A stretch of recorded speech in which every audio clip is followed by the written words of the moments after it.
महाराष्ट्र में कोरोना के मामलों में दिन पर दिन तेजी देखने को मिल रही है। राज्य में शुक्रवार को कोरोना वायरस के 8,000 से ज्यादा नए केस सामने आए थे। इनमें ओमिक्रॉन वेरिएंट के भी 4 मामले शामिल हैं।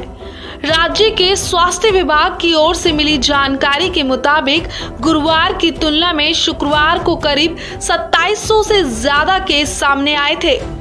वहीं इस बीच महाराष्ट्र के कई मंत्री और विधायक कोरोना वायरस से संक्रमित पाए गए हैं। राज्य के डिप्टी सीएम अजित पवार ने जानकारी देते हुए कहा है कि राज्य के 10 मंत्री और 20 विधायक कोरोना पॉजिटिव मिले हैं।